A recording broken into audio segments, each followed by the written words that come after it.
She gave her body in exchange for a plate of food and shelter from the cold. But what was supposed to be just one night turned into something unimaginable. The hungry Apache warrior didn't use her. Watch this story until the end. You'll be surprised by this story. If you like stories of love, romance, subscribe to this channel, leave your comment. We post videos like this every day, continuing. The plateaus of the Arizona desert hold more than the morning song of the mockingbird and the sweet aroma of prickly pear cactus. Among the mesas and cottonwood groves echo memories of spilled blood, betrayed promises, and impossible loves that defy time. The wind that blows from the Sangre de Cristo Mountains carries stories that few dare to tell, secrets buried beneath decades of silence and shame. Lily Harrison never imagined that her life would change forever on a September morning, when the sun was still struggling to overcome the cold mist that covered the Hope Ranch. At 23, she had grown up believing she was the adopted daughter of the Harrisons, one of the most influential families in Arizona's agribusiness. Her childhood had been shaped by piano lessons, French embroidery, and social etiquette, always under the watchful eye of Mrs. Eleanor and the seemingly affectionate protection of Richard Harrison, her guardian since she was 7. The Harrison property stretched for thousands of acres, encompassing everything from cotton plantations to Angus cattle ranches. It was an empire built on 3 pillars: money, political influence, and silence. Richard Harrison, a 60-year-old man with always well-combed grey hair and a smile that never reached his eyes, commanded his businesses with an iron fist disguised in a velvet glove. To the outside world, he was a respected philanthropist, patron of orphanages, and human rights defender. To those who knew his true face, he was a predator who collected secrets and used fear as currency. Lily had always known there was something wrong with the way Richard looked at her. Since she was a little girl, she felt a visceral discomfort when he ran his hand through her hair or insisted on kissing her face for too long. Eleanor, his submissive and tranquilizer-addicted wife, pretended not to see her husband's glances or the hands that lingered where they shouldn't. The 3-story mansion, with its colonial furniture and portraits of Spanish ancestors, was a golden prison where Lily had learned to walk in silence and keep her eyes lowered. At 18, when she questioned about her biological parents, Richard told her a rehearsed story. They were missionaries who died in a yellow fever epidemic in northern New Mexico. There were no records, photographs, or memories, just a falsified death certificate and the word of a man whose kindness hid sharp claws. Lily swallowed the lie because she had no choice, but doubt had germinated like a seed in fertile soil. The awakening of truth began in the fall of 2024, when she turned 23. Richard had become more possessive, more invasive. The attempts at forced kisses intensified, always accompanied by veiled threats about her ingratitude and lack of recognition for everything he had done for her. He constantly talked about her 25th birthday, when she would officially inherit the fortune left by her biological parents, an amount he administered as her legal guardian. "Just 2 years, my dear," he would say, running his cold fingers along her arm during dinner. 2 years and you will be a truly independent woman. Of course, if you choose the right husband, someone who knows how to protect your interests. Lily knew exactly what he meant. In recent months, Richard had organized numerous dinners where he presented suitable suitors, older men, business partners of his, corrupt politicians who saw in her not a woman, but a bank account with legs. The pressure increased each week, and she felt the walls of the mansion closing in around her like a luxurious coffin. The last straw came on a stormy night in October. Richard had drunk more than usual during dinner, celebrating a new mineral exploration contract on lands that, according to rumors whispered by the employees, did not legally belong to him. Eleanor had retired early, drugged by her usual medications, leaving Lily alone with the man who claimed to love her like a daughter. "You don't understand your luck, ungrateful girl," he muttered, cornering her in the hallway leading to the bedrooms. His breath smelled of Scottish whiskey and imported cigars. "I raised you, educated you, transformed an orphan into a lady, and how do you repay me? With coldness, with contempt." His hands grabbed her arms with enough force to leave marks.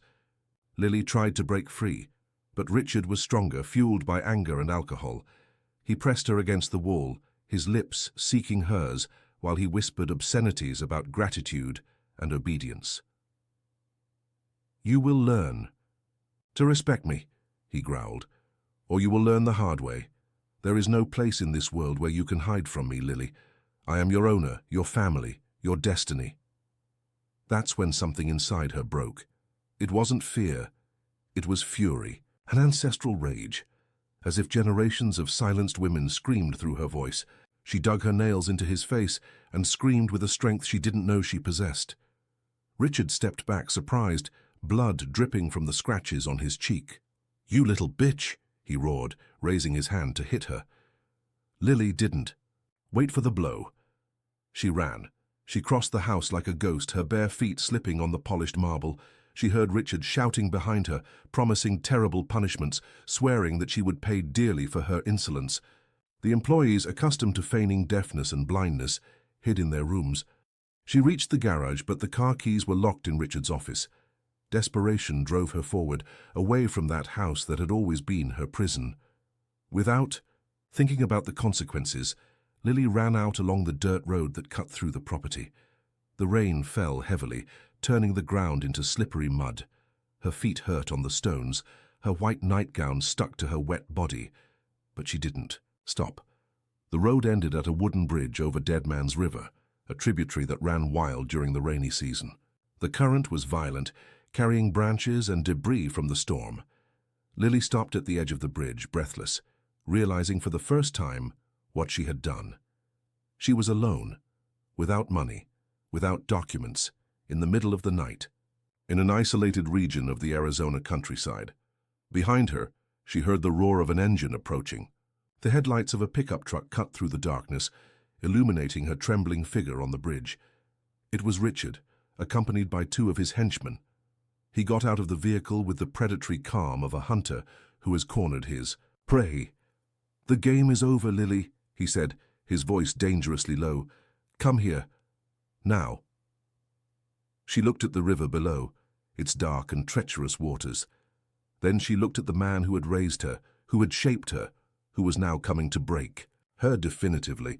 The choice was simple: return to the golden prison and accept her fate as an object, or bet on the furious current that could free her in the only possible way. "I'd rather die," she said, her voice surprisingly firm despite the trembling in her entire body. Richard laughed, a harsh sound that echoed through the night.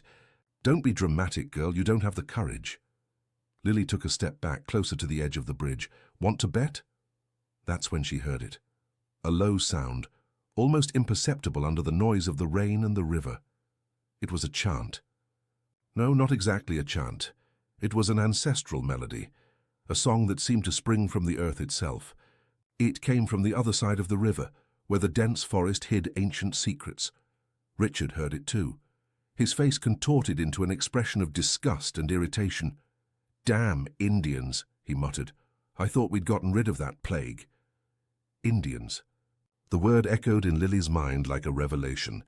She knew there were Apache communities in the region, groups that bravely resisted the pressures of agribusiness. Richard had always spoken of them with contempt, referring to invaders and obstacles to progress. But at that moment, the chant, coming from the forest, sounded like a call, a promise of refuge. "Come here, Lily, last chance." Richard's voice was losing patience. She took a deep breath, closed her eyes, and jumped. The icy water of Dead Man's River enveloped her like a brutal embrace. The current immediately dragged her, spinning her body like a rag doll. She fought to keep her head above water, swallowing liters of muddy liquid, feeling her lungs burn. Submerged branches scratched her skin. Rocks hit her ribs. For a moment, she thought she would really die there, that her desperate gamble would result in the end Richard had predicted. But then, when her strength was exhausted and darkness began to take over her vision, strong hands grabbed her. Someone pulled her from the water with tremendous force, carrying her to the opposite bank as if she weighed nothing. Lily coughed violently, expelling water and bile, her body shaking uncontrollably. Gradually, Her vision adjusted to the darkness and she saw who had saved her. He was kneeling beside her, but even so, he seemed gigantic. He must have been just over 30, with wet black hair stuck to his angular face. His skin was copper-colored, marked by scars that told stories of violence and survival. His eyes were what impressed her most, dark as coal, but with an intensity that seemed capable of setting everything around him on fire. He wore simple clothes, worn jeans and a t-shirt that clung to muscles defined by hard work. For a long moment, they stared at each other in silence. Lily felt something strange, an energy that made her heart race in a way that had nothing to do with the shock of near death. It was like recognizing someone she had never seen before, as if their souls already knew each other from other lives. "Thank you," she whispered, trying to sit up. He didn't respond immediately. His eyes scanned her wet body, not with lust, but with the practical assessment of someone accustomed to caring for the injured. Then, without ceremony, he lifted her in his arms. "My name is Lily," she said, almost breathless. He stopped walking, for a moment, as if the name had awakened something in his memory. When he spoke, his voice was hoarse, carrying an accent that mixed English with something older, more primitive. "I know who you are," he said. "The question is, do you know who I am?" Before Lily could answer, he resumed walking, taking her into the dense forest. Behind them, from across the river, she could hear Richard shouting orders to his men, promising rewards for her capture. But the sound was lost among the trees, muffled by the density of the forest that now protected her. The man who carried her followed invisible trails, moving with feline confidence in the dark. Lily felt the warmth of his body through the wet clothes, a warmth that contrasted violently with the cold that dominated her. He smelled of earth, smoke, and something indefinable that awakened in her sensations she had never experienced. "Where are you taking me?" she asked. "Away from him," was all he said. They walked for almost an hour until they reached a clearing where several simple buildings were spread out in a harmonious way. They weren't traditional teepees, but adapted masonry houses with the Apache style, with wide porches and thatched roofs. Fires burned at strategic points, illuminating curious faces that watched them arrive. Lily realized she had arrived at a village. Women with marked Apache features interrupted their activities to observe the stranger, arriving in the arms of one of their warriors. Children ran after them, whispering in a language she didn't understand, but whose musical rhythm strangely calmed her. The man took her to one of the larger houses and carefully deposited her in a cotton hammock. An older woman with braided white hair and wise eyes approached with a steaming bowl. "Drink," ordered the man. "It will help with the cold." Lily obeyed, feeling a bitter, hot liquid go down her throat. Almost immediately, a feeling of well-being began to spread through her body. It wasn't just the physical warmth. It was as if something inside her calmed down, as if for the first time in years she was truly safe. "What's your name?" she asked again, studying the face of the man who had saved her. He hesitated, as if his own name was a wound that hurt when touched. "Hunter," he said finally. "Hunter Nighthawk." Nighthawk. Lily knew that name, had read about the Apache tribe in history books. They were warriors known for their resistance and courage. But what was an Apache doing in this part of Arizona? "And you, Lily Harrison," he said, pronouncing her last name with bitter irony. "Daughter of the great ranchers. What are you doing running naked in the rain?" The way he said "daughter" made her realize there was a story there, something she didn't understand. "I'm not their daughter," she said. "I'm adopted." Hunter leaned forward, his dark eyes fixed on hers. "Adopted," he repeated.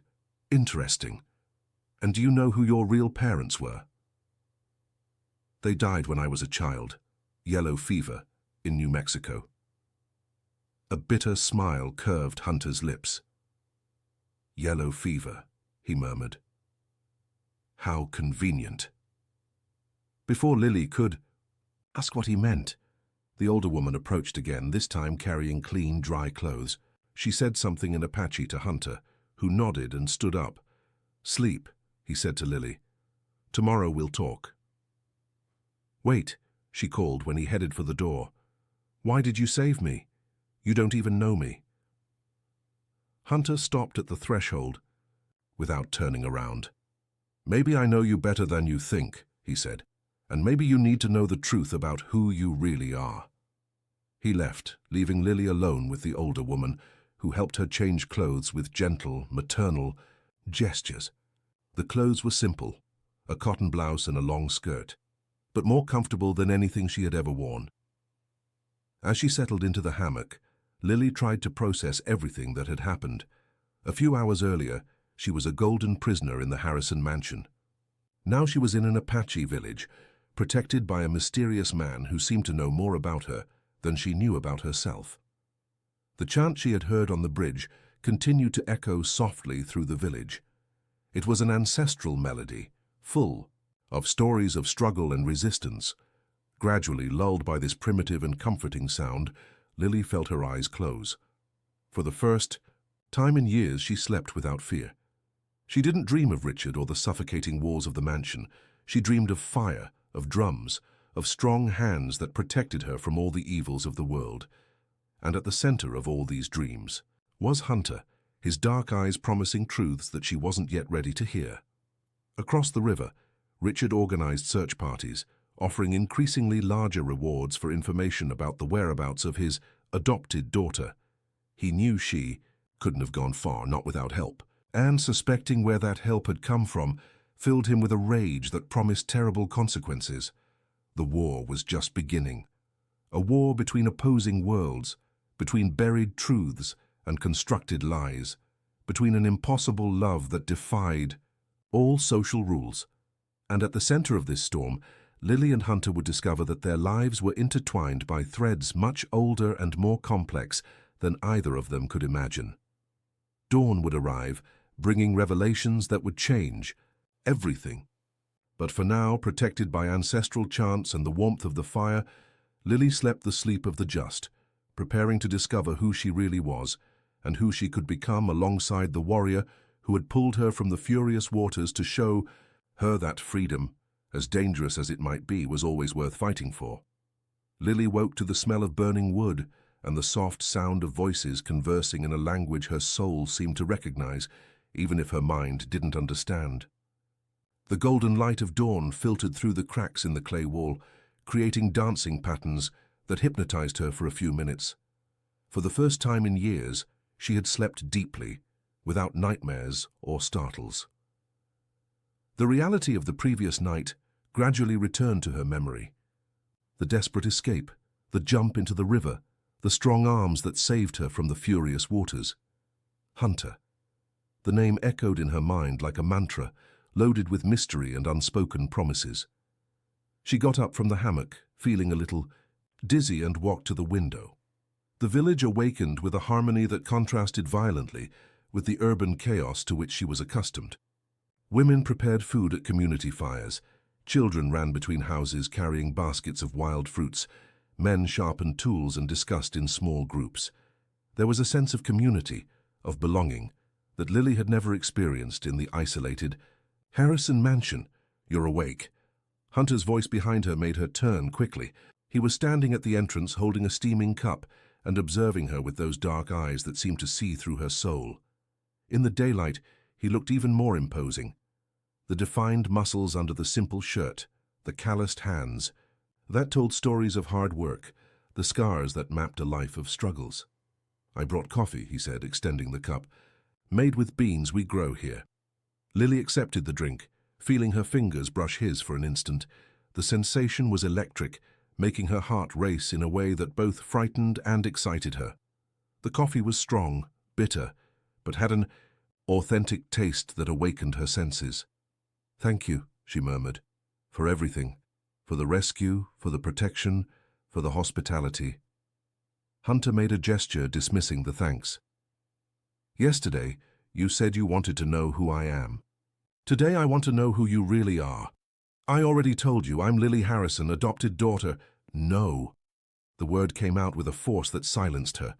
"That name is a lie. That story is a fabrication. Do you want to know the truth about your parents, about who you really are?" Lily's heart raced. All the doubts she had buried over the years rose to the surface like air bubbles in a disturbed pond. "How can you know anything about my parents? They died when I was a child." Hunter walked to a rustic shelf and removed a wooden box carved with Apache symbols. Inside were yellowed photographs, old documents, and what appeared to be a diary bound in leather. He chose a photograph and extended it to her. Lily almost dropped the cup. The woman in the photo had her eyes, her face shape, her wavy hair. She was dressed in traditional Apache clothes, next to a tall man with mixed features, clearly mestizo with both indigenous and European characteristics. Both smiled at the camera with a genuine happiness that radiated from the image. "Your parents," said Hunter, his voice softer now. "Sarah Redfeather and John Winters, a lawyer who dedicated his life to defending the rights of the indigenous peoples." "That's impossible," whispered Lily, but her fingers trembled as she held the photograph. "Richard said they were missionaries, that they died of yellow fever." Richard Harrison lied about many things. Hunter picked up the diary and opened it to a marked page. "Your mother was the daughter of the Apache chief of a tribe in southern New Mexico. Your father was the son of an Englishman and an Apache woman from Arizona. They met at a university in Albuquerque where she studied education and he studied law." Lily sat heavily in a wooden chair, the photograph still in her trembling hands. "How do you know all this? How do you have these things?" "Because your mother was my grandmother's cousin. Because our peoples have always maintained contact, even spread throughout the American Southwest. Because when your parents were murdered, some people cared enough to preserve the truth." "Murdered." The word came out as a muffled cry. "Did you say murdered?" Hunter nodded gravely. In 1992, John Winters was suing several mining companies for invasion of indigenous lands. One of those companies was Harrison Mining, owned by Richard Harrison. Your father had discovered documents that proved the falsification of property titles, bribery of public officials, and extermination of entire communities. Lily's hands began to shake violently. "No, it can't be true. They were killed in an ambush when they were returning from a hearing in Washington. The car was found burned on a secondary road. You, at 2 years old, were with your maternal grandmother in the tribe. Richard Harrison appeared a week later with falsified documents, claiming to be the legal guardian designated by your parents." Lily's world collapsed. All the childhood memories, all the moments of forced affection, all the nights when she had felt like a stranger in her own home. It all made sense now. She wasn't an orphan taken in out of kindness. She was a war trophy, a way for Richard Harrison to maintain control over the fortune her parents had left. "The inheritance," she murmured. "He always talked about the inheritance I would receive at 25. The property your parents bought in New Mexico, 15,000 acres of desert with gold and crystal deposits. Legally yours since you were 18, but Richard Harrison obtained fraudulent guardianship that extends until you turn 25. Lily felt nauseous. "So he raised me, educated me, pretended to love me, all to steal my inheritance? And to keep you close, controlled. A living witness who could one day discover the truth about your parents' death." Hunter approached, kneeling before the chair where she was sitting. "Lily, your real name is Sarah Luna Winters. Sarah like your mother, Luna, which means moon in Spanish." Tears streamed down her face, but they weren't just of sadness. It was as if a part of her soul, dormant for years, finally awakened. "Sarah Luna," she repeated, testing the sound of her own true name. "Why are you telling me this now? Why not before?" "Because I didn't know where you were. Because it took years of investigating, gathering evidence, trying to find you. Because when I found out you were at the Harrison Ranch, protected like a bird in a golden cage, I thought it might be better to leave you in peace." "And what changed?" Hunter's eyes intensified. "Last night, when you jumped from that bridge, no one who was truly happy, truly free, would choose death in furious waters. I saw you running in the rain and knew the cage had become too small." Lily extended her hand and touched his face, feeling the rough texture of stubble. "You were watching me. For months, from a distance, to make sure you were safe, to understand who you had become after so many years away from your people." The intimacy of the moment enveloped them like an invisible net. Lily realized she was leaning forward, that their faces were only inches apart. Hunter didn't move away, but he didn't come closer either. It was as if he was leaving the choice to— "So you said our peoples maintained contact," she murmured. "So you always knew about me?" "Always knew about the girl who was stolen from her family, but I didn't know she would grow to become—" He stopped, as if the words were too dangerous to be spoken. "To become what?" "The most beautiful woman I've ever seen. The person who can make my heart race just by entering a room." The kiss was inevitable. It started soft, hesitant, like the first touch of rain on parched earth. But it quickly intensified, loaded with years of loneliness, of mutual recognition, of a passion that defied all social rules. Hunter's hands tangled in her hair, pulling her closer. Lily felt her entire body awaken, every cell vibrating with an intensity she had never experienced. When they separated, both were breathless. The air between them seemed electrified, charged with promises and dangers. "This is madness," whispered Lily. "I barely know you." "You've known me forever," Hunter replied. "Our souls recognize each other. That's how it works among our people." A shout from outside interrupted the moment. Hunter rose quickly, every muscle tense like those of an animal ready to attack. Agitated voices approached the house, speaking rapidly in Apache. "What's happening?" asked Lily. Hunter opened the door and spoke, with a young warrior who was gesturing animatedly. The conversation lasted a few seconds, but it was enough to make Hunter's face contract into a grim expression. "Richard Harrison," he said, closing the door. "He's offering $50,000 for information about you. He spread the news that you were kidnapped by dangerous savages and need to be rescued." Lily felt her blood freeze. "Will he be able to find me here?" "Not directly, but money talks loud, even among our people. There's always someone willing to betray for a sufficient amount." Hunter walked to the window, observing the movement. "Outside. We have to get you out of here." "To where?" "To the main tribe in New Mexico. There you'll be safe, protected by hundreds of warriors. And there are the original documents that prove your identity and your inheritance." Lily stood up, feeling a growing determination. "I don't just want to hide, Hunter. I want justice. I want Richard Harrison to pay for what he did to my parents, to me, to so many other people. That's dangerous. He has money, influence, politicians in his pocket. And I have the truth. And you." She approached him, placing her hands on his masculine chest. "Isn't that how it works? United we are stronger than separated?" Hunter smiled for the first time since she had met him. It was a fierce smile, full of promises of battle. "You really are the daughter of Sarah Redfeather. She never backed down from a fight either." They spent the rest of the morning planning. Hunter explained that there was a network of tribes spread across the country, all connected by blood and tradition. Messengers had already been sent, preparing the way for the journey to New Mexico. But first, they would need to pass through Albuquerque, where a lawyer friend of Lily's father kept crucial documents for the case against Richard Harrison's companies. "There's something you need to know," said Hunter, as they prepared a backpack, with the bare necessities. "The journey won't be easy. Richard Harrison will mobilize all the resources he has to find us. There will be danger, pursuit, perhaps violence." "I understand. And there's another thing." He stopped arranging things and faced her directly. "If we stay together, if we continue with this between us, there will be no going back. You will be marked forever as the woman of an Apache. The society you know won't accept you back." Lily thought about the Harrison mansion, the boring dinners, the suitors chosen by Richard, the life of empty privileges that awaited her if she returned.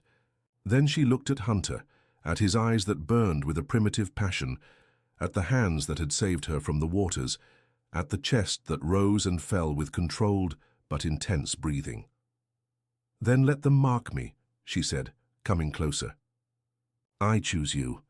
I choose the truth. I choose a real life, even if it's dangerous." The second kiss was even more intense than the first. Hunter lifted her in his arms, pressing her against the clay wall. His hands explored her body with an almost religious reverence, as if she were an ancestral goddess who had descended to earth. Lily felt waves of heat spreading across her skin, a primitive need that both frightened and excited her. "Not here," murmured Hunter against her lips. "Not like this. You deserve more than a stolen moment." She wanted to protest, to say she didn't care about the place or circumstances, but something in his respectful tone touched her deeply. Hunter didn't see her as an object of desire, but as a woman worthy of courtship, of ritual, of honor. They left in the late afternoon when the sun began to tilt in the sky. Hunter piloted a motorcycle adapted for long distances, with compartments for supplies and extra fuel. Lily held onto his waist, feeling the muscles contract under her palm as they navigated secondary roads and dirt trails. The landscape of the Arizona desert unfolded around them like an infinite carpet of golden and red tones. It was a wild, untamed beauty that contrasted with the manicured gardens of the Harrison property. Lily felt connected to that land in a way she had never experienced before, as if each mile traveled brought her closer to who she really was. They stopped to rest in a small town, where Hunter had contacts among the local merchants. While he refueled the motorcycle and bought supplies, Lily waited in a local cafe, trying to go unnoticed under a borrowed hat. That's when she saw the poster stuck on the wall. Her own photo, taken during a charity party at the Harrison mansion, displayed a missing person announcement. The reward had gone up to $100,000. Richard Harrison wasn't joking. See that? Hunter had returned and was observing the poster with a grim expression. "Yes.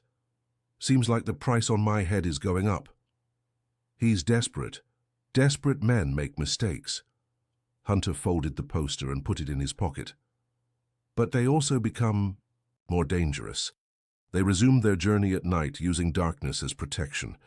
Hunter knew roads that didn't appear on maps, paths used by smugglers and travelers who preferred to avoid the attention of authorities. The landscape gradually changed from the Arizona desert to the first formations of the New Mexico landscape. Around midnight, they stopped at an abandoned ranch to rest for a few hours. The owner had gone bankrupt years before, leaving only the ruins of a colonial house and empty corrals. Hunter spread a tarp on the ground and lit a small fire with dry branches. "Tell me about your life," asked Lily, lying next to him under a starry sky that she had never seen with such clarity. "I was born in an Apache tribe on the banks of the Rio Grande. My father was a fisherman, my mother an artisan. Simple life, connected with the earth and natural cycles." Hunter spoke, looking at the stars as if they held his memories. "When I was 15, the machines arrived. They said they were going to build a hydroelectric dam that we would have to leave. And did you leave?" "Some left. Others resisted. My father was among those who resisted." His voice became harder. "He died defending our land, not in a heroic battle. He died run over by a truck on a dark road." "Accident," said the police. Lily extended her hand and touched his. "I'm sorry. After that, I dedicated my life to learning to fight with the weapons of the whites. I studied law, economics, politics. I learned to speak their language to protect my people." "Is that why you knew so much about my parents?" "I met your father at a conference in Washington. He was suing the same company that expelled my family. We worked together for 2 years until—" Hunter didn't finish the sentence. "Until he was murdered." "I was at the hearing that day. I saw when he presented the evidence against Harrison. Mining. I saw the desperation in the eyes of the company's lawyers, and the following week he was dead." Lily turned to face him. "Do you suspect Richard Harrison ordered his murder?" "I don't suspect, I'm certain." "But certainty isn't proof that works in a court of law." They remained silent for a few minutes, absorbed in their own pain and memories. The fire crackled softly, creating dancing shadows on both their faces. Lily felt a growing connection with the man beside her, an understanding that went beyond words. "Hunter," she murmured, "what will happen to us?" He turned to her, his eyes reflecting the flames of the fire. "I don't know. I only know that from the moment I pulled you from that river, My life changed. You're not just the daughter of people I respected, you're the woman who makes my heart beat differently. Even knowing that this can destroy us, that Richard Harrison won't stop until he finds us. Especially because of that." Hunter moved closer, his face inches from hers. "Passions that defy the world are the only ones worth living." The third. Kiss was different from the previous ones. There was no urgency or desperation, but a conscious surrender, a deliberate choice to lose themselves in each other. Hunter's hands traveled over her body with an adoration that made her tremble, while she explored the muscles defined by the scars that mapped a life of struggles. When they finally separated, both knew they had crossed an invisible line. They were no longer two strangers united by circumstances. They were allies, lovers, soulmates forged in the fire of adversity. "Tomorrow we arrive in Albuquerque," said Hunter, pulling her closer. "There we'll seek the evidence that can destroy Richard Harrison once and for all.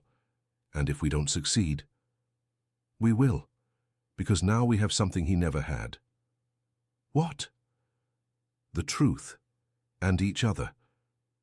They fell asleep embracing under the stars, protected only by darkness and the silent promise that regardless of what dawn brought, they would face it together. A few miles away, trucks with armed men traveled the roads, searching every shadow for the woman who had dared to defy one of the most powerful men in the country.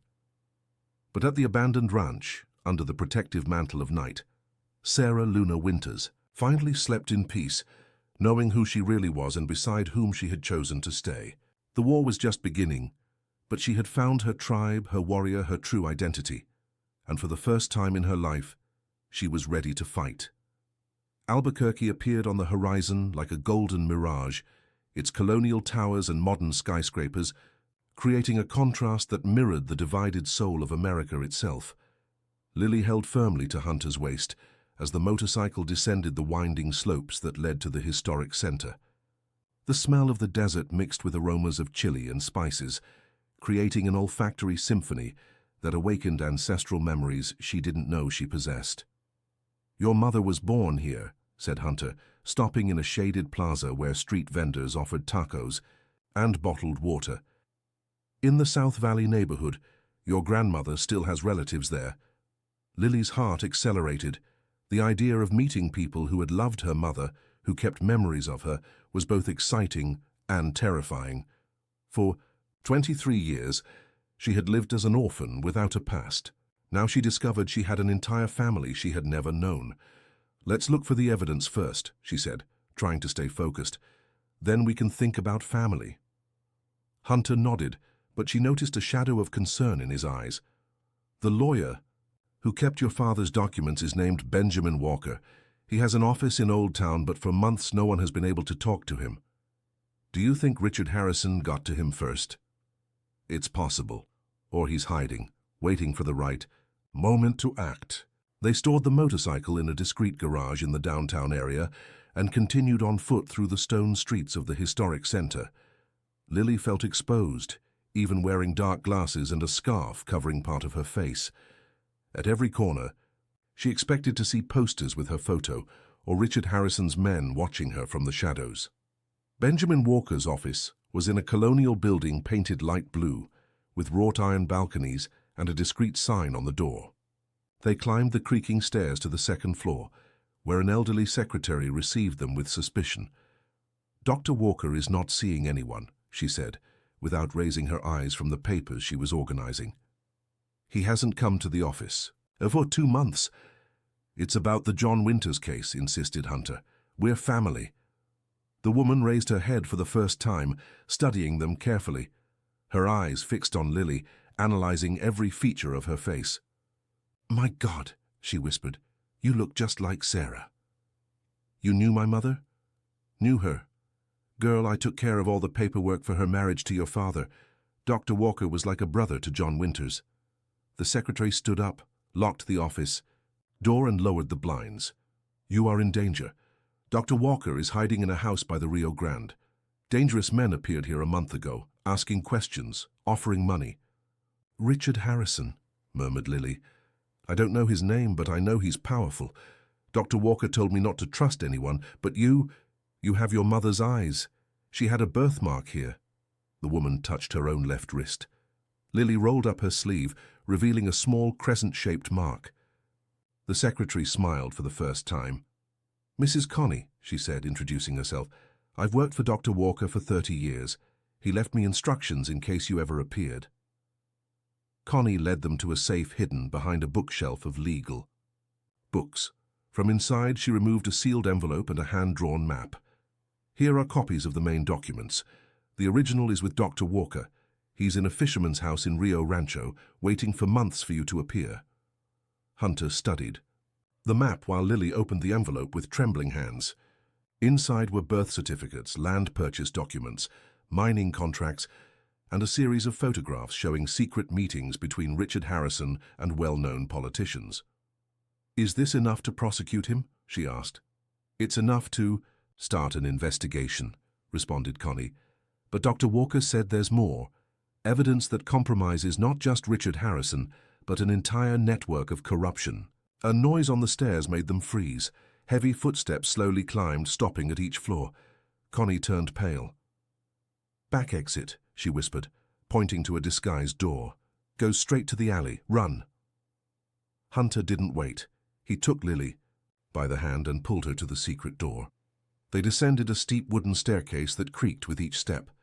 Behind them, they heard male voices in the office, Connie protesting that she knew nothing. "This way," murmured Hunter, guiding her through narrow alleys that smelled of fish and salt air. "We have to leave the city. They know we're here." They recovered the motorcycle and departed along the road that skirted the Rio Grande. The sun was high, transforming the water into millions of liquid diamonds. Under other circumstances, Lily would have found the landscape stunning. Now each curve of the road could hide an ambush. Rio Rancho was a small, sleepy town, with colorful houses reflecting in the calm waters of the Rio Grande. Hunter followed the map's directions to an area away from the center, where small fishermen's houses were scattered among cottonwood trees and boats. Dr. Walker's house was the last in the row, painted light green with fishing nets spread in the yard. A black man in his 60s, with white hair and thick-framed glasses, watched them approach from the porch where he was shelling shrimp. "Dr. Walker," called Hunter. The man studied them for a long moment before smiling. "Sarah Luna," he said, standing up. "I knew one day you would come, looking for me."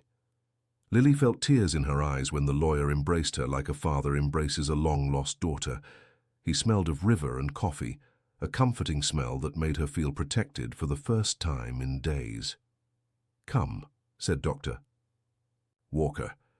"We have much to talk about and little time to do it." The interior of the house was simple but welcoming, with hammocks on the walls and the constant sound of waves breaking on the nearby beach. Dr. Walker served strong coffee in mismatched porcelain cups and sat before them with a grave expression. "Your parents were my best friends," he began.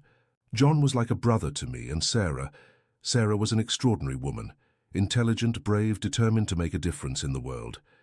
"Connie said there's more evidence," said Lily. "Evidence that can destroy Richard Harrison."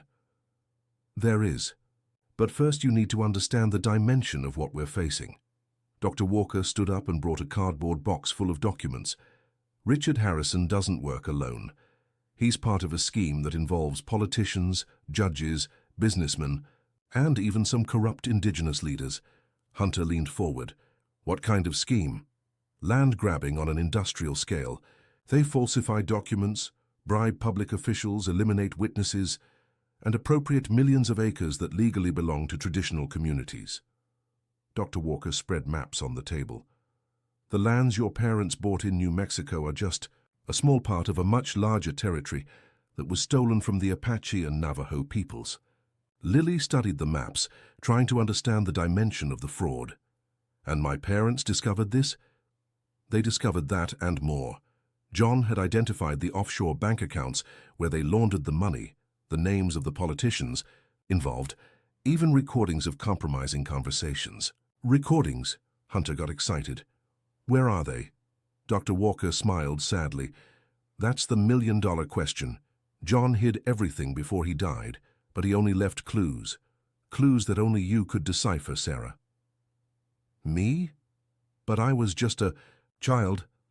You were, but your parents were intelligent. They knew there was danger, so they created a security system that depended on you.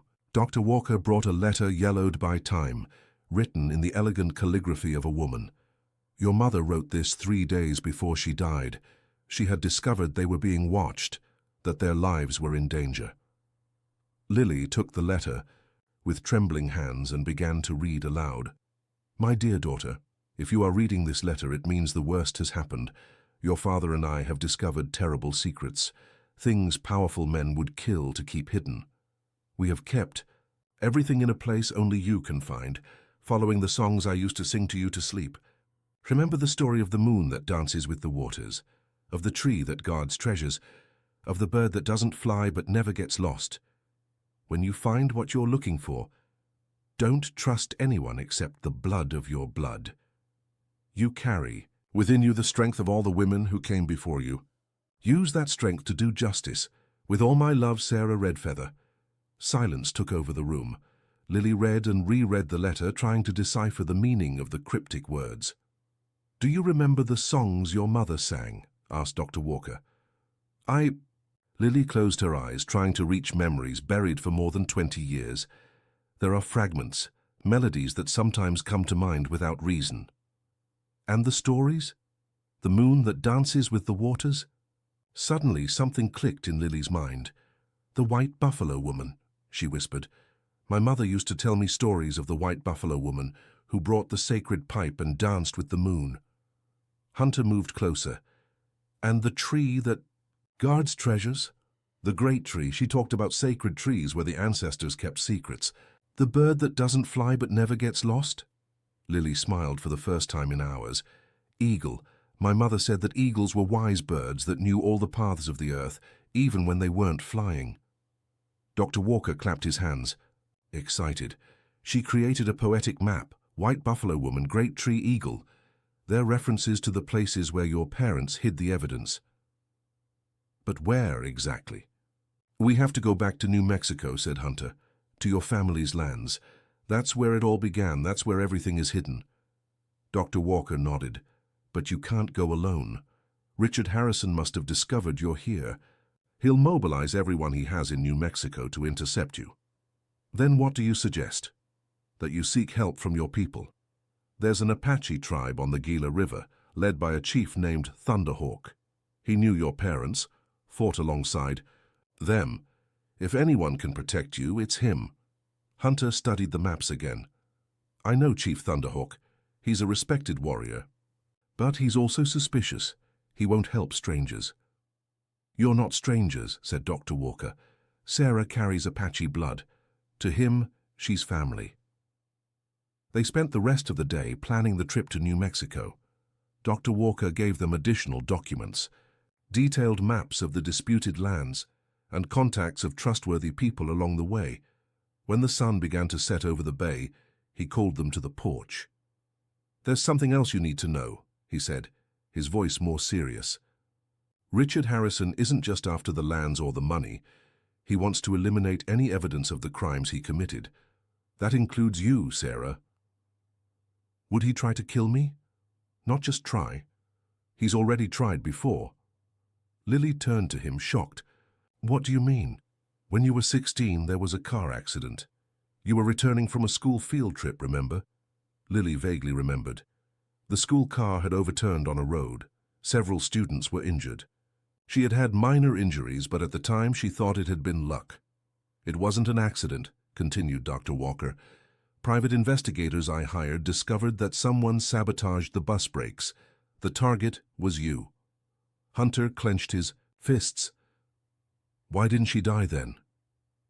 Because she wasn't in the right place at the right time. The plan was for her to sit in a specific seat, but a friend switched places with her at the last minute.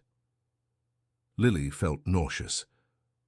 So, Richard Harrison tried to kill me when I was a teenager, and would try again if he was sure you pose a threat. That's why he kept you controlled, watched. It was safer to have you nearby, under control, than to let you loose in the world to discover the truth. The revelation changed everything. Lily realized she wasn't just running away from an abusive guardian. She was running from a murderer who wouldn't hesitate to kill her if necessary. "We have to leave," said Hunter. "The longer we stay in one place, the easier it will be for him to find us." Dr. Walker agreed. "Leave before dawn, follow the New Mexico road to Arizona, then enter the Gila River area by secondary paths, and be very careful who you trust." That night, Lily and Hunter shared a small room at the back of the house. It was the first time they were truly alone. Since they met, without the immediate fear of pursuit, without external interruptions. Lily was sitting on the edge of the bed, brushing her hair with mechanical gestures, when she realized Hunter was watching her. There was something different in his eyes, an intensity that made her heart race. "What are you thinking?" she asked. "About how strong you are," he replied, approaching. "Most people would have collapsed after discovering everything you discovered today. You just became more determined. I don't feel strong, I feel lost, scared." "Fear isn't weakness, it's intelligence." Hunter knelt before her, taking her hands. "But you're not lost. You're finding your way back home." "And where is my home?" "Hunter, I'm not Lily Harrison, this person I've been for 20 years, but I also don't know how to be Sarah Luna Winters. You don't need to choose between being one person or another. You are all versions of yourself. The girl who was stolen from her family, the woman who grew up in a golden captivity, the warrior who is emerging now." He stood up and sat beside her on the bed. The proximity was magnetic, charged with a tension that had been growing since the first kiss. "Hunter," she whispered, I've never been with anyone." "I know." "How do you know?" "By the way you react to my touch, by the way your eyes widen when we kiss." He ran his fingers over her face, caressing her cheek. "Richard Harrison kept you isolated from everything, including your own body." "I'm afraid," she admitted. "Of me?" "Of myself. Of feeling so much for someone I met so recently. Of wanting you in a way I didn't know was possible." Hunter kissed her softly, unhurriedly, savoring each second. "There's nothing wrong with desire, Sarah. There's nothing wrong with wanting to be touched by someone you've chosen." The true name on his lips was like a spell. Lily felt something melt inside her, a barrier she had built to protect herself. She returned the kiss with a passion that surprised her, her hands exploring his muscular chest through his shirt. "We have time," murmured Hunter against her lips. "There's no rush." But there was, yes. There was an urgency born of the uncertainty about the future, of the awareness that each moment together could be the last. Lily pulled him closer, letting her hands speak for her. What happened next was a mutual discovery, slow and reverent. Hunter treated her as something precious, exploring every curve of her body with an adoration that made her feel like a goddess.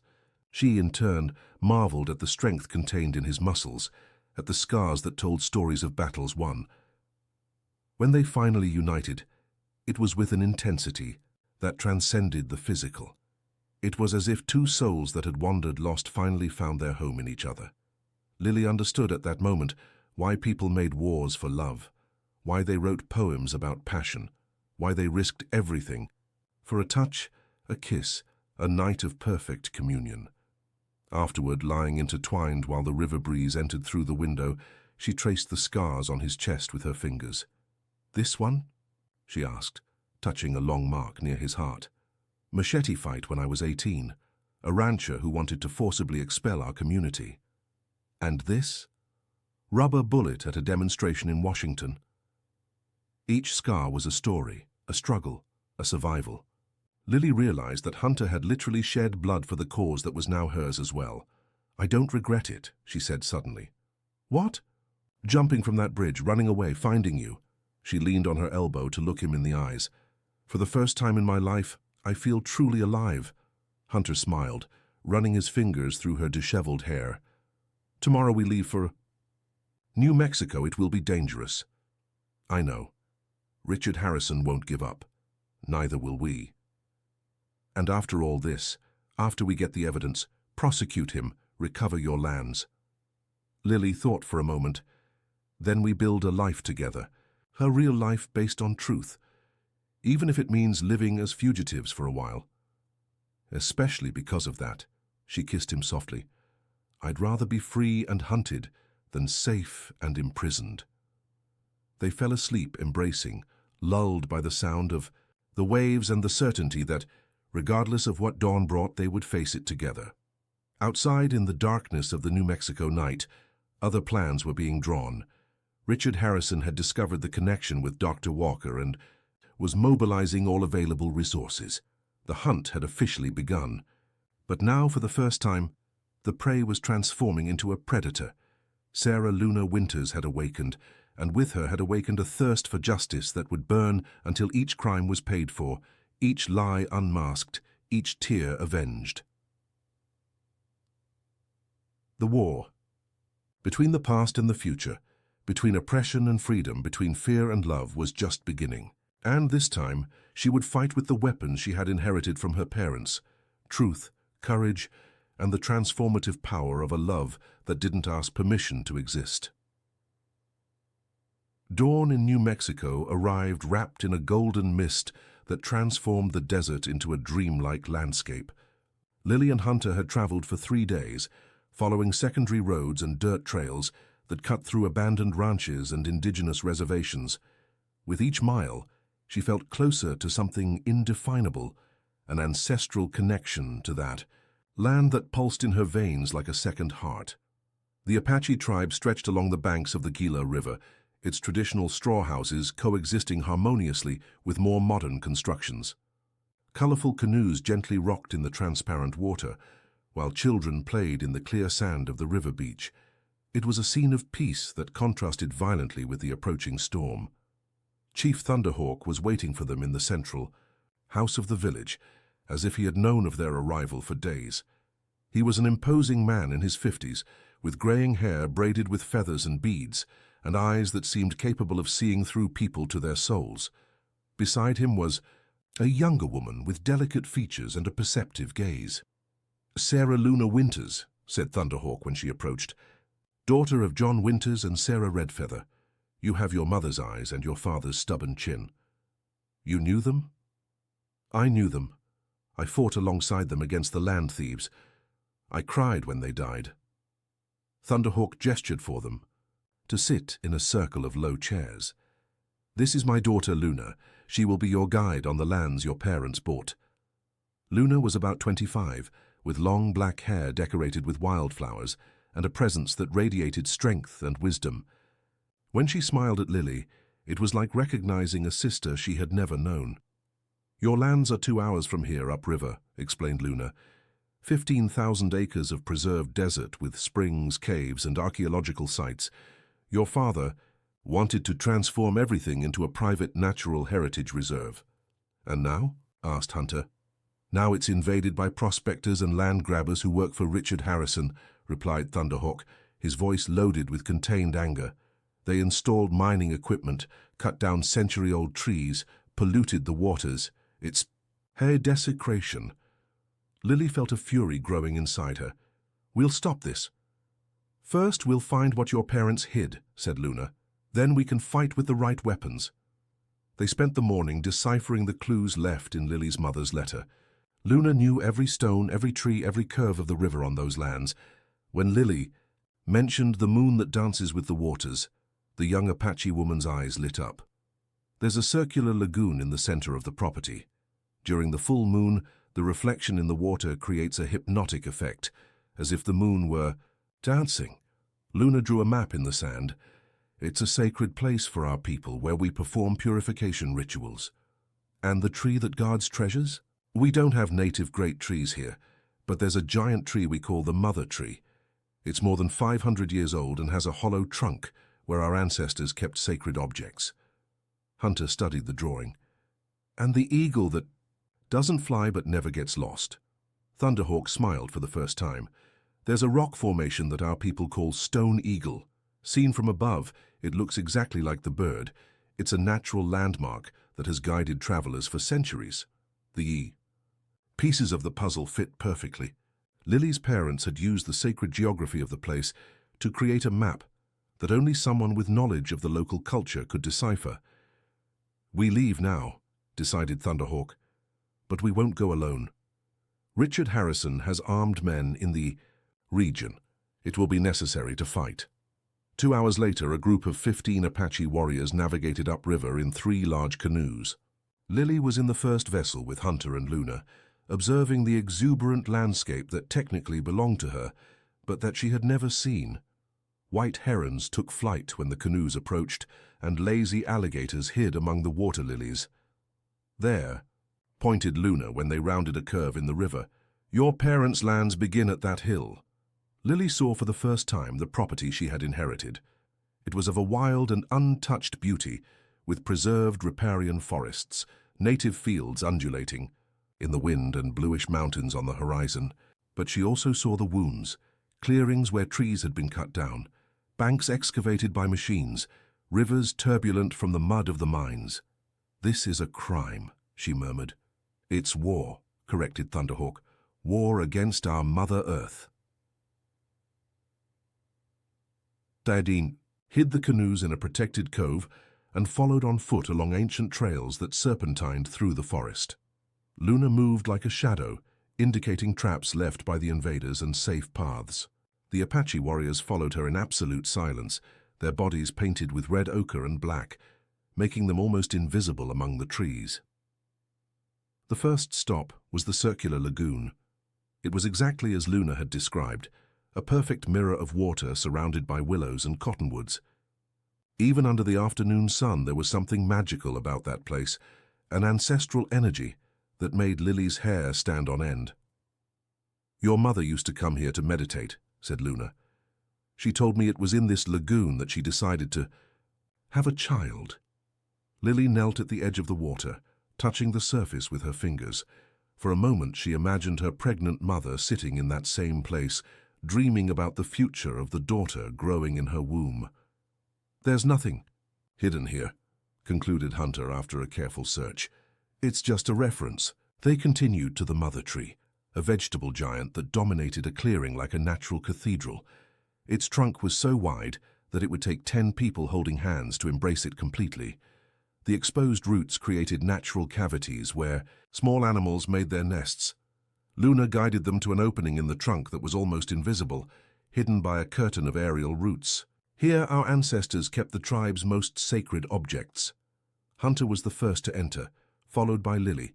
The interior of the tree was surprisingly spacious, illuminated by beams of light that filtered through fissures in the bark. And there, protected by 20 years of humidity and darkness, was a chest of waterproofed wood. "My God," whispered Lily, recognizing her father's handwriting on the label attached to the lid. "They really did hide something here." Inside the chest were documents protected by plastic, photographs, old cassette tapes, and a small recorder that still worked. But the most impressive was a detailed map of the disputed lands, with handwritten annotations and precise coordinates of where to find more evidence. "Look at this," said Hunter, picking up one of the tapes. "Recordings of conversations between Richard Harrison and politicians, planning assassinations and document falsification." Lily opened a sealed envelope and found photographs showing Richard Harrison in secret meetings, delivering suitcases of money, signing fraudulent contracts. There were even records of bank transfers to offshore accounts. "This is more than enough to destroy him," she said, feeling a mixture of triumph and terror. That's when they heard the shots. The sound came from the direction of the lagoon, where Thunderhawk had left some warriors on guard. Shouts in English and Apache echoed through the forest, followed by more shots and the noise of helicopters approaching. "They found us," said Luna, already moving out of the tree. "We have to get out of here." They ran through the forest carrying the chest and documents, but soon realized. So they were surrounded. Male voices shouted orders in various directions. Tracker dogs barked, getting closer and closer, and the noise of the helicopters intensified. "This way," called Luna, diverting to a trail that climbed toward the rock formations. "Stone Eagle has caves where we can hide." The climb was brutal, especially carrying the extra weight of the documents. Lily felt her lungs burning and her legs shaking, but adrenaline kept her moving. Behind them, the sounds of pursuit inexorably approached. They reached Stone Eagle, just as the first helicopter appeared over the trees. It was an impressive rock formation that really resembled a giant eagle sculpted in stone. Luna guided them to an almost invisible fissure that opened into a deep cave. "Here our people hid during the first invasions of the colonizers," she explained as they entered the darkness. "There are tunnels that lead to the river." The cave was a labyrinth of natural passages decorated with ancient rock paintings. By the light of a flashlight, Lily saw drawings of animals, hunters, and rituals that had been made thousands of years earlier. It was like traveling in time, connecting with the first inhabitants of those lands. "How long can we hide here?" asked Hunter.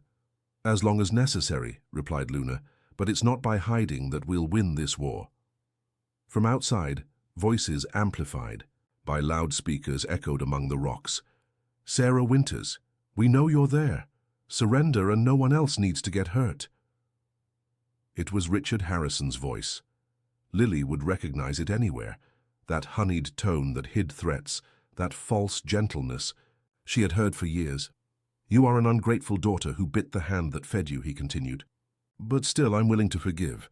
Come to me and we'll talk like a family." "Family," spat Lily. "He doesn't know the meaning of that word." Hunter was studying the recordings and documents by the flashlight's light. "Lily, look at this. There's a recording here of a conversation between Richard Harrison and a judge, planning not only your parents' death, but that of several other people." She took the old recorder and pressed play. The unmistakable voice of Richard Harrison came from the small speakers. "We can't let them present this evidence in court. John Winters knows too much, has too much evidence. He needs to be eliminated along with the Apache wife. The child might be useful later. And if someone suspects," it was the voice of another man, older and trembling. "Who will suspect? Car accident on a dark road, 2 charred bodies. It happens every day in America. And the girl will grow up under our protection. We'll be grateful for everything we do for her." Lily felt nauseous. Hearing Richard Harrison coldly planning the murder of her parents and her own manipulation made her realize the true dimension of his evil. "There's more," said Hunter, moving to another recording. "Listen to this. The Indians' lands are a temporary obstacle. With the right politicians in power, we can legalize everything retroactively. And if some Indians die in the process, well, it's the price of progress." "He's talking about extermination," whispered Luna, her eyes shining with fury. "About eliminating entire communities." That's when Lily made her decision. She stood up, took the recorder, and walked toward the cave entrance. "What are you doing?" asked Hunter, trying to hold her back. "Ending this." She gently freed herself. "He wants to talk. Let's talk." "Lily, it's madness. He'll kill you. Not in front of witnesses and not without confessing everything first." She quickly kissed Hunter. "Trust me." Lily emerged from the cave with her hands raised, the recorder clearly visible in one of them. Richard Harrison was surrounded by 15 armed men, besides the helicopters flying over the area. He smiled when he saw her, that fake smile she knew so well. "My dear daughter," he said, opening his arms as if to embrace her. "What a relief to know you're well. I was very worried." "Worried?" Lily laughed bitterly. "Like you were worried. When you ordered the school bus to be sabotaged when I was 16. Richard Harrison's smile faltered for a fraction of a second. "I don't know what you're talking about." "Don't you know? Then maybe this will clarify things." She raised the recorder and pressed play. Richard Harrison's voice echoed among the rocks. "We can't let them present this evidence in court. John Winters knows too much." The armed men looked at each other, confused. Some had known Richard Harrison for years, worked for him believing he was an honest man. Hearing his confession of murder left them visibly uncomfortable. "That doesn't prove anything," said Richard Harrison, but his voice had lost confidence. "Recordings can be falsified." "They can," agreed Lily. "But bank documents are harder to falsify, especially when they show millionaire transfers to offshore accounts right after the murders." She beckoned to Luna, who emerged from the cave carrying the chest with the documents. Behind her came Hunter and the Apache warriors, all armed and ready to fight. "You're surrounded," shouted one of Richard Harrison's men. "No," said a new voice. "You are." From the surrounding forest emerged dozens of indigenous warriors, Not just Apache, but also Navajo, Pueblo, and other tribes. It was a silent army that had positioned itself during the confusion, completely surrounding Richard Harrison's men. Chief Thunderhawk materialized like a shadow, holding a hunting rifle and accompanied by experienced warriors. "Richard Harrison," he said solemnly, "in the name of the original peoples of America, I accuse you of genocide, theft, murder, and crimes against humanity. You have no legal authority to—" "We have ancestral authority," interrupted Thunderhawk. "This land has been ours for thousands of years. You are the invaders." That's when unexpected reinforcements arrived. Cars from the Federal Bureau of Investigation and the Department of Justice appeared on the access road, sirens on and lights flashing. Dr. Walker had fulfilled his part of the plan, delivering copies of the documents to federal authorities and coordinating a joint operation. "Richard Harrison," said an FBI agent through a megaphone, "you are under arrest for criminal conspiracy, murder, fraud, corruption, and environmental crimes." The siege was complete. Richard Harrison looked around, realizing there was no way out. His own men began to throw their weapons on the ground, preferring to surrender rather than face an army of furious Apache warriors. "You were always an ungrateful girl," he said to Lily, all the mask of kindness finally falling. "I raised you, educated you, transformed you into a lady, and this is how you repay me?" "You stole me from my family," she replied, approaching without fear. "You killed my parents, falsified my identity, tried to kill me as a child, and on top of that you tried to use me as a sexual object when I grew up." "I loved you," he shouted, completely losing control. "You were mine, my daughter, my property, your victim," completed Lily. But no more. The federal agents handcuffed Richard Harrison while he continued screaming, promising revenge, swearing that his lawyers would get him out of prison within days. But everyone knew the evidence was irrefutable. The documents, recordings, and photographs painted a complete picture of corruption that would involve dozens of other people. When the helicopters departed carrying the prisoners, a strange silence took over the rocks. Lily sat on a rock, suddenly, exhausted. She had spent weeks running, fighting, discovering horrors about her past. Now that everything was over, she didn't know what to feel anymore. Hunter approached and sat beside her. "How do you feel?" "Empty," she admitted. "I thought I would feel triumphant or relieved or happy, but I feel empty." "It's normal. You spent your entire life being a person who didn't exist. Now you need to discover who you really are." Luna joined them, carrying a crown of wildflowers she had made while they waited. "Sarah Luna Winters," she said solemnly.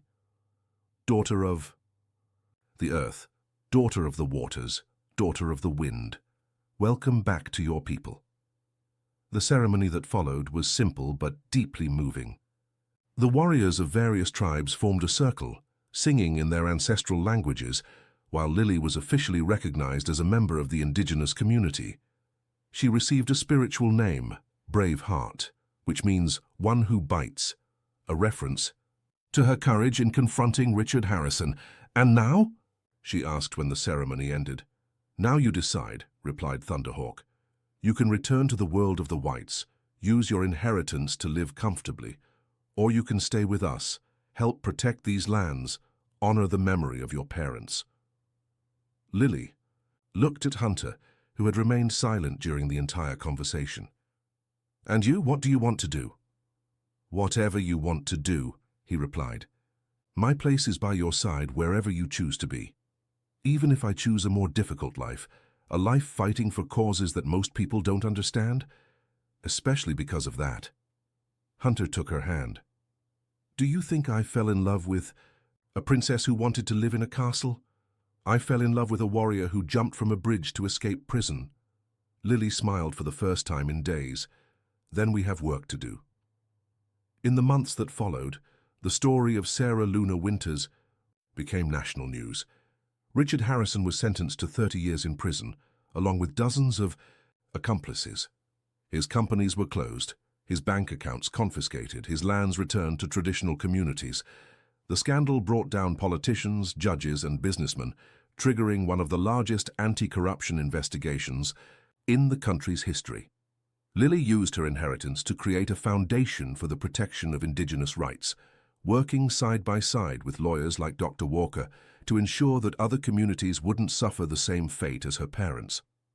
The lands in New Mexico were transformed into a private reserve that served both for environmental conservation and anthropological research. She and Hunter married in a ceremony that mixed indigenous traditions with contemporary elements, celebrated at the circular lagoon where her mother had dreamed of her existence. It was a small wedding, only with true friends and chosen family, but it was the most beautiful wedding any of those present had ever seen. Dr. Walker was the one who led her to the improvised altar, a wooden platform built over the water. Luna was her maid of honor, dressed in traditional Apache attire, but also wearing a modern white dress that symbolized the union between worlds. Chief Thunderhawk officiated the ceremony, speaking about the transformative power of true love and the importance of honoring the traditions of the ancestors. Lily wore a simple white cotton dress decorated with indigenous embroidery, with a crown of wildflowers in her hair. Hunter wore traditional Apache clothes, his chest painted with symbols of protection and strength. When they exchanged vows, they spoke in both English and their native languages, promising not only eternal love, but also union in the fight for justice. "You changed my life," said Hunter during the vows. "You taught me that true love isn't possession but liberation, that two people can be stronger together than they would ever be apart." "You saved me from the furious waters," replied Lily. "But more than that, you saved me from a life that wasn't mine. You taught me who I really am and gave me courage to be that person completely." When they kissed to seal the union, the guests exploded in shouts of joy in various languages. Fireworks illuminated the night sky, reflecting in the lagoon like shooting stars. Drums echoed through the forest, announcing to the winds that two hearts had become one. The celebration lasted 3 days, with traditional foods, ancestral dances, and stories told around bonfires. Lily's relatives, whom she had never known, traveled from various parts of the country to meet her. She discovered she had cousins, uncles, grandparents still alive, an entire family that had spent years looking for her. "My Apache grandmother wants to meet you," said a cousin during the celebration. "She's 90 years old and always said, 'One day you would return home.'" Lily cried when she met her grandmother, a small wrinkled woman whose eyes shone with the wisdom of almost a century of life. The elder embraced her as if she would never let her go, whispering blessings in Apache and telling stories about her mother that no one else knew. "Your mother told me in a dream that you would return," said the grandmother, "that you would find your way back to us and bring justice for the crimes committed against our family. Do you miss her?" "Every day. But now that you're here, it's as if she had returned too. You have the same warrior spirit, the same thirst for justice." A year after the wedding, Lily discovered she was pregnant. The news came during a rainy morning when she was too nauseous to have coffee. Hunter was preparing the Foundation's monthly report when she appeared in the room with the pregnancy test in her hand. "We're going to have a baby," she said, smiling and crying at the same time. Hunter dropped all the papers and spun her in the air, shouting with joy. "A baby!" "We're going to have a baby." The pregnancy was closely monitored by both modern doctors and traditional midwives. Lily wanted her child to be born connected to the two cultures that were now part of her identity. During the 9 months, she studied indigenous lullabies, ancestral stories, and protection rituals for children. John Hunter Winters was born on a spring morning, healthy and strong, with his father's dark eyes and his mother's wavy hair. He was welcomed with blessing ceremonies in various indigenous traditions, but was also legally registered with all the rights of an American citizen. "He will grow up knowing who he is from the first day," said Lily, cradling her son while watching the sunset over the Gila River. "He will never need to search for his identity as I had to. And he will grow up knowing that true love exists," added Hunter, embracing wife and son, "that it's worth fighting for justice, for truth, for an authentic life." 5 years passed. The foundation created by Lily had become one of the most respected indigenous rights organizations in the country. Richard Harrison died in prison, victim of a heart attack, taking with him the last secrets of his crimes.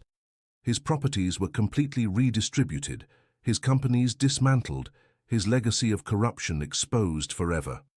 Lily, now 28, had become one of the main voices in the fight for the rights of the original peoples. She spoke fluently in 3 indigenous languages besides English and traveled the world giving lectures on cultural resistance and social justice. But her favorite place continued to be the circular lagoon, where she took John Hunter to play and tell stories. "Mommy," asked the boy on a summer afternoon, "why did you and Daddy fall in love?" Lily smiled, remembering the question she had asked herself so many times. "Because we recognized in each other something that had been lost for a long time." What was lost? The courage to be who we really are, the strength to fight for what is right, and the ability to love without fear. John Hunter, with his 5 years of age and infinite curiosity, seemed satisfied with the answer. He ran to play in the water, while Lily observed his reflection in the lagoon. She no longer saw the frightened girl who had jumped from a bridge on a stormy night. She saw a complete woman, a warrior who had found her tribe, her love, her purpose. Hunter approached from behind, enveloping her in his arms. "What are you thinking about?" "About how everything changed, about how sometimes the worst situations lead us to the best destinations. Do you regret anything?" "Nothing. Not even the years of suffering in the Harrison house. Everything was necessary to make me who I am today." "And who are you today?" Lily turned in his arms, looking into the dark eyes that had been her salvation and her perdition. "I am Sarah Luna Winters. I am Braveheart, the one who bites. I am wife, mother, warrior. I am daughter of the earth and the waters, and I am yours." The kiss that followed was loaded with 5 years of consolidated love, of battles won together, of a future built side by side. When they separated, John Hunter ran to them, wet and laughing, demanding attention. "Daddy, Mommy, look, I caught a little fish." They laughed together, a true family forged not in blood but in choice. In the choice to love each other despite all difficulties, to fight together for a better world. To raise a child who would grow up knowing both his roots and his possibilities. As the sun set over the desert, painting the sky gold and red, Lily knew she had found exactly what she was looking for, without knowing she was looking for it. A home. Not a place but people. Not safety but love. Not a perfect life but a true one. And in that lagoon where her mother had dreamed of her before she was born, surrounded by the man she had chosen to love, and the son who represented the future, Sarah Luna Winters was finally complete. The war had ended. Love had won. And for the first time since she had jumped into the furious waters of Dead Man's River, she knew exactly who she was and where she belonged. The story of forbidden passion that had begun with desperation and fury ended with serenity and fulfillment. But the lessons would remain forever, that true love requires courage, that justice is worth any sacrifice, and that sometimes you need to completely lose yourself to truly find yourself.